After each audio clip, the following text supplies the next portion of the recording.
Setuju, Bob? Iya. Oh, rating. Kenal temen lo lah. Saya sudah nonton. Kapan kan tuh? Di sini. Kok gabung di sini? Iya.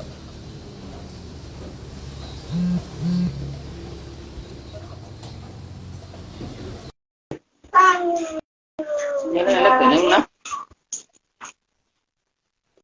Listrik undang lo ya. Listrik undang? Kuwi sih yang udah sih kena nyolol aja. Orangnya sinyalnya sih udah tadi.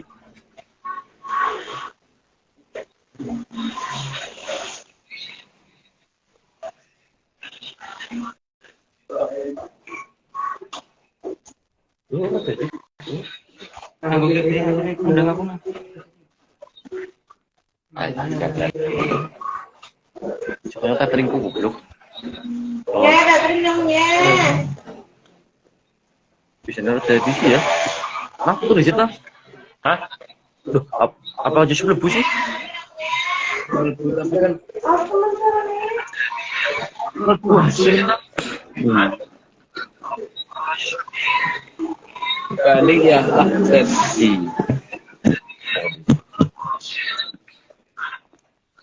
Ini orang mana?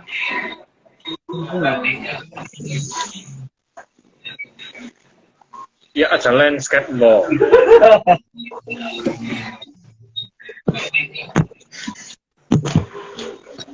La la la la la la la.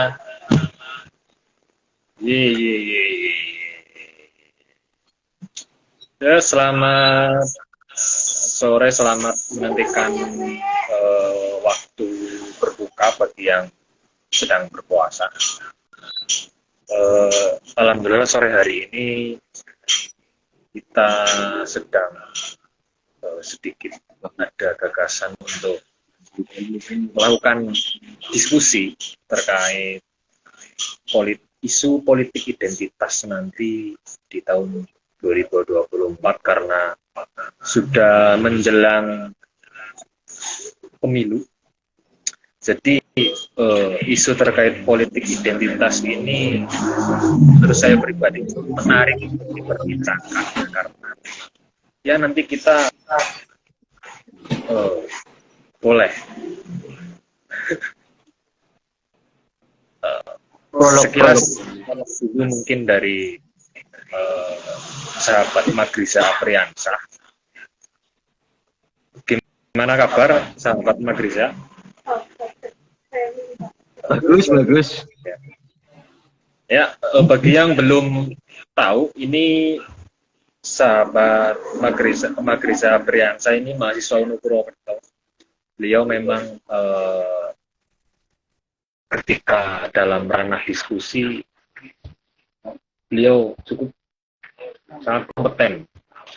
Jadi menurut sahabat Magriza ini bagaimana terkait politik identitas itu seperti apa gambarannya? Gambaran politik identitas berarti ya. Jadi politik identitas itu merupakan suatu politik yang membawa latar belakang di mana primordialisme masih kencang di dalamnya. Bisa dia membawa suku, ras, agama, atau warna kulit dan lain-lain. Itu politik identitas. Namun setiap kalau beberapa jurusan yang belajar tentang sosiologi atau antropologi, politik identitas itu sara sekali akan mayoritas sebenarnya.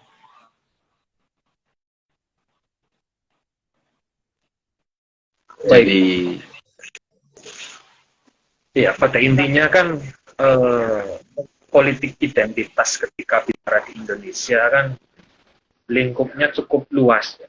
Dan juga banyak sekali kelompok masyarakat yang bisa untuk menjadi basis dari sebuah partai politik ya, karena praktek politik di Indonesia kan melalui parpol dan kebanyakan, dan ada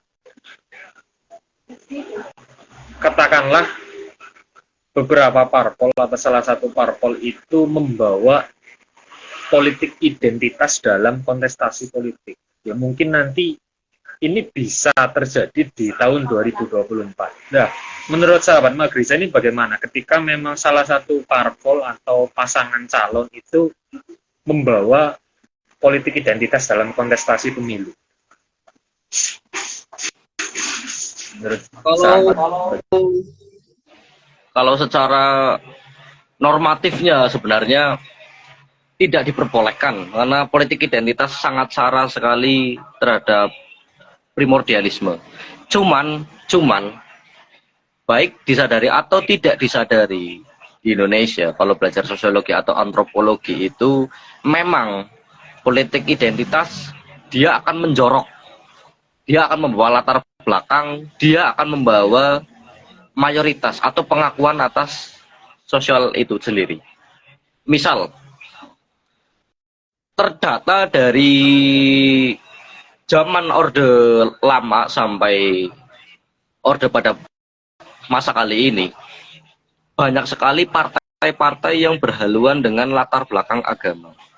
Kalau semisal politik identitas tidak diperbolehkan, maka partai-partai yang berhubungan dengan agama tidak boleh dong.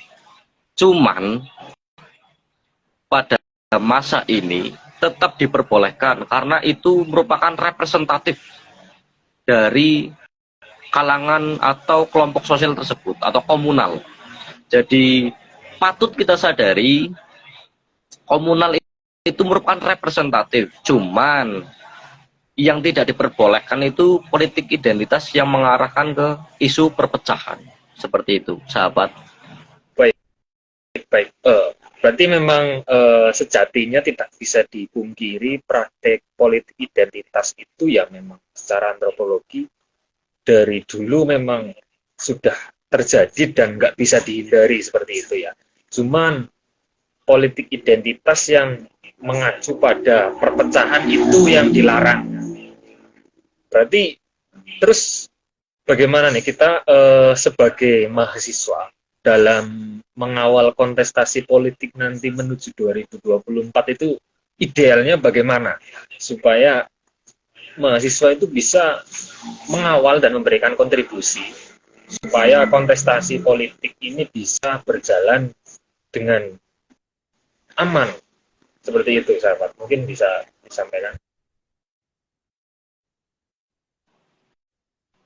Kalau mengikuti ya untuk politik kedepannya sebenarnya tetap tidak bisa dihindari masalah politik identitas. Cuman yang paling digarisbawahi adalah di beberapa negara seperti Amerika atau model Russian Soviet.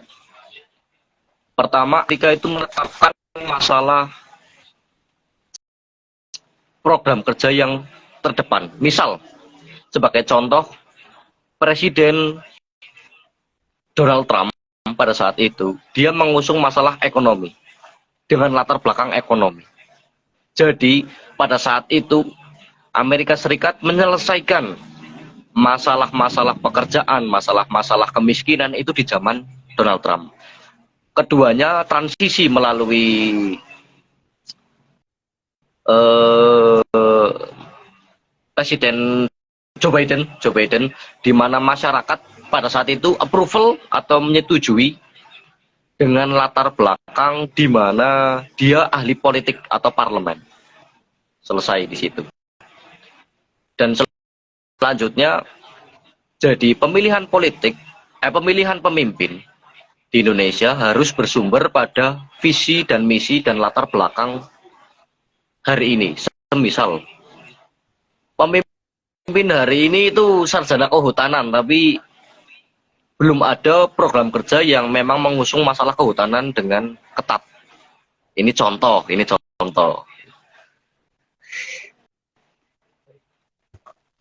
Sebenarnya ada satu yang menarik ya terkait kalau di pemimpin di Indonesia. Saya pernah dengar ini semacam isu, cuman sedikit menarik. Karena apa? Saya pernah dengar ada narasi yang mengatakan bahwa kalau ingin jadi presiden itu harus orang Jawa. itu kan latar belakang suku ya. Itu ini menarik ya karena memang ya secara administratif ya harusnya identitas semacam itu nggak berlaku. Cuman pada prakteknya ya memang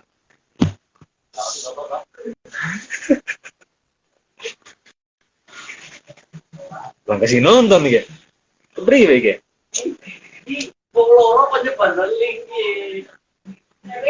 Oh, Raki tetap lanjut kan the posting dengan. Oke. Iya, Oke, ya. Ya. Mungkin itu tadi pertanyaan saya terkait identitas suku dari pemimpin Indonesia itu katanya harus orang Jawa itu bagaimana itu? Menarik ini, menarik. Ya, pertama menyikapi masalah yang di YouTube-nya Rocky Gerung itu dengan pembicaraan dengan Bapak Luhut ya, berbicara bahwa Presiden Indonesia itu persyaratannya pertama harus orang Jawa. Itu menyikapinya lucu juga. Tapi kalau declare segala kebijakan, segala masa kepemimpinan itu mesti Jawa sentris. Ini patut.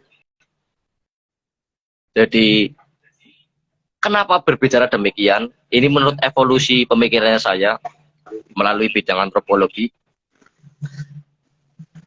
Kenapa harus Jawa sentris?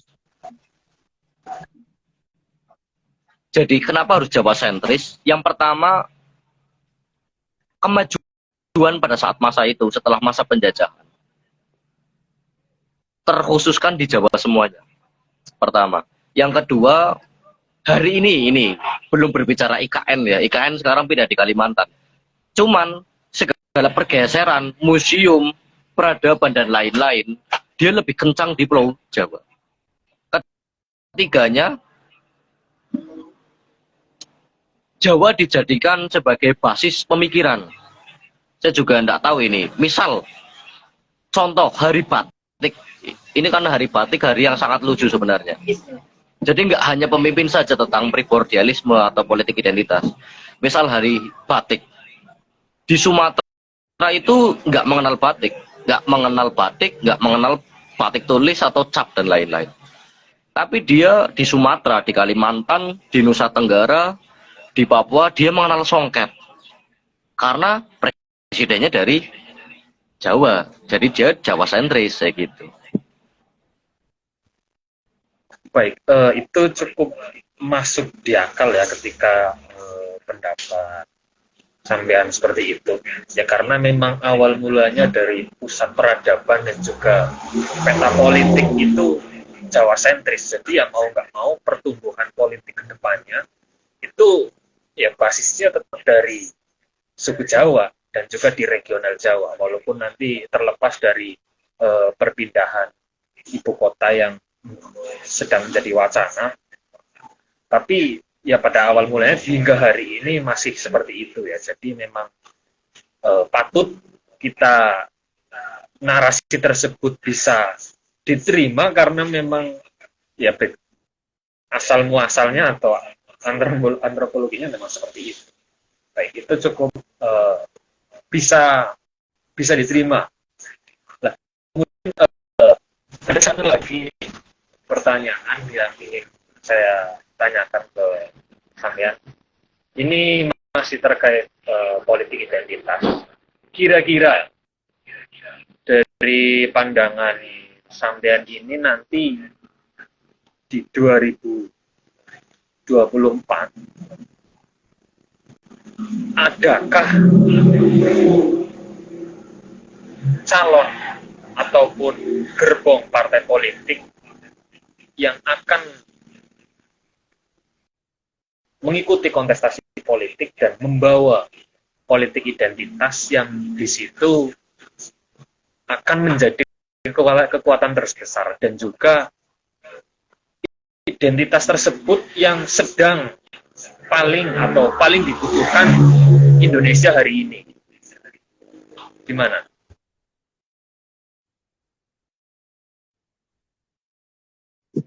Jadi politik identitas yang dibawa oleh parpol berarti ya.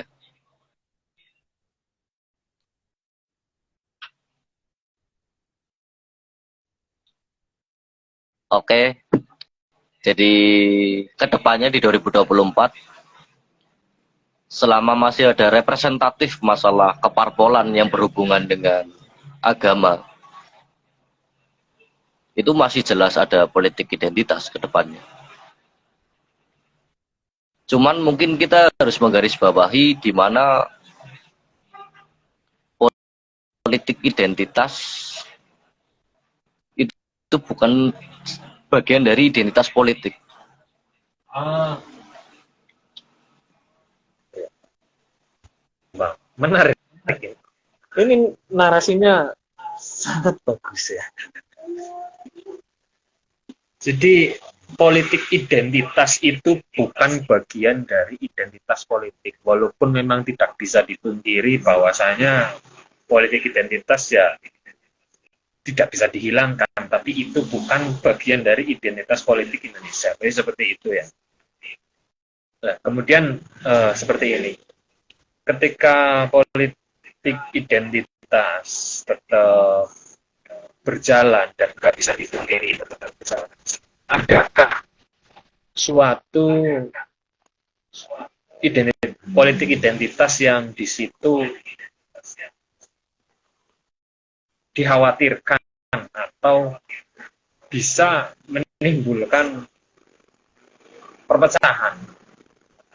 Kira-kira itu politik identitas seperti apa yang perlu dihindari? Seperti itu.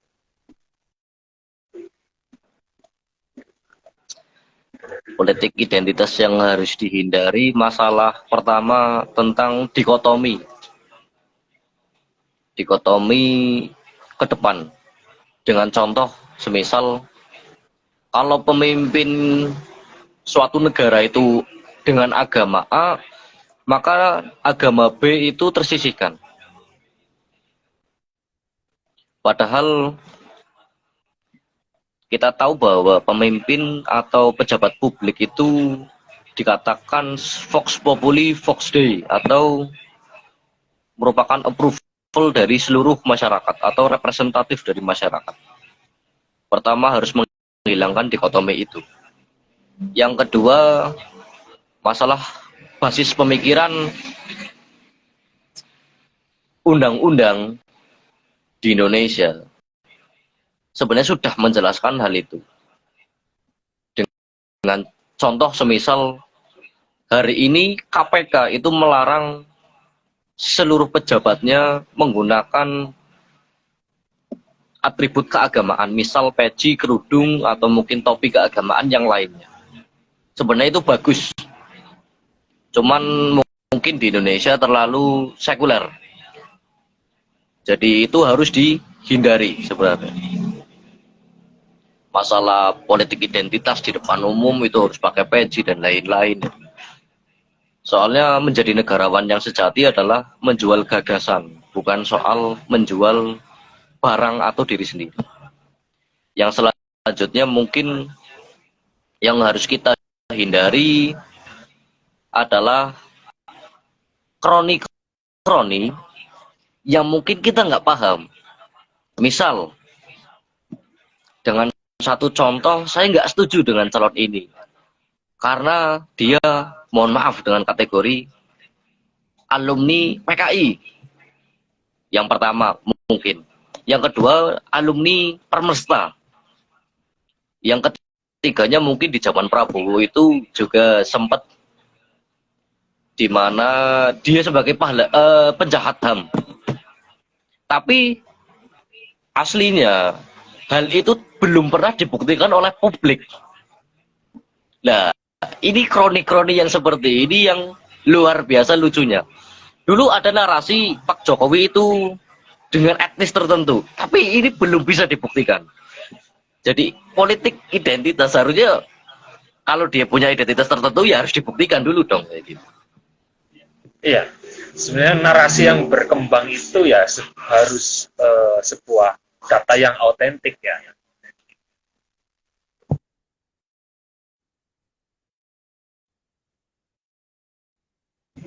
kemudian begini, jadi yang saya tangkap setelah sampean memaparkan terkait politik identitas, di pada intinya kan memang politik identitas ya pro kontra. Tapi memang pada kenyataannya hari ini politik identitas tidak bisa dihindarkan dalam kontestasi politik. Yang perlu dihindarkan adalah politik identitas yang di situ akan menimbulkan perpecahan. Dan juga tadi sudah dijelaskan juga identitas seperti apa yang bisa menimbulkan perpecahan. Dan kemudian ini akan menjadi menarik ketika kita bicara politik identitas dengan sekulerisme. Dan itu mungkin bisa dibicarakan nanti lagi ya, karena itu mungkin akan menjadi topik pembicaraan yang cukup menarik bagi saya. Karena ya bicara politik identitas kemudian sekulerisme. Nah, mungkin dari teman-teman yang nonton ini bisa memberikan pendapatnya, komentarnya terkait gagasan itu yang mau kita diskusikan. Nanti lanjut atau kita bikin podcast kalian nih biar lebih tertata nanti kan. Nah, ini kan bisa jadi bahan spoiler untuk kalian semuanya terkait diskusi yang akan kita laksanakan. Mungkin gitu sahabat ya. Apakah lebih baiknya kita sekalian bikin podcast terkait diskusi-diskusi yang isu-isu yang hari ini berkembang dan menarik untuk dibicarakan, dan itu bisa menjadi bahan literasi digital kita. Ini seperti itu ya. Siap. Bisa. Ya. Mungkin untuk diskusi singkat kali ini boleh deh dari sahabat Magrisa Apriansah untuk kasih closing statement terkait isu politik identitas. Silahkan. Jadi closing statement-nya ya, saya menemukan paradoks yang paling lucu di Indonesia, di mana kita benci akan politik identitas. Terutama hari ini yang mayoritas yang menang itu benci dengan politik identitas. Cuman semakin benci kita terhadap politik identitas, justru semakin memunculkan politik identitas di permukaan. Dari saya cukup sekian. Baik, terima kasih. Boleh applause dulu yang lagi nonton. Luar biasa. Luar biasa. Sangat menarik diskusi kali ini dengan sahabat Magrisa Apriansah terkait politik identitas. Untuk next time kita akan mungkin lebih proper lagi dalam melaksanakan diskusi ya, karena kali ini via live Instagram, mungkin kedepannya kita akan live podcast ya, dan juga itu bisa didokumentasikan nanti di sosial media platform lainnya untuk dalam rangka membangun atau melatih literasi digital kita. Mungkin untuk diskusi singkat kali ini saya akhiri dulu. Terima kasih untuk sahabat Magrisa Apriansah dan juga yang sudah menonton dari awal hingga saat ini. Dari kami sekian, mohon maaf bila terdapat tutur kata yang kurang berkenan atau ada salah-salah kata. Dari kami sekian, walul muwaffiq ila aqwamit thoriq. Wassalamualaikum warahmatullahi wabarakatuh.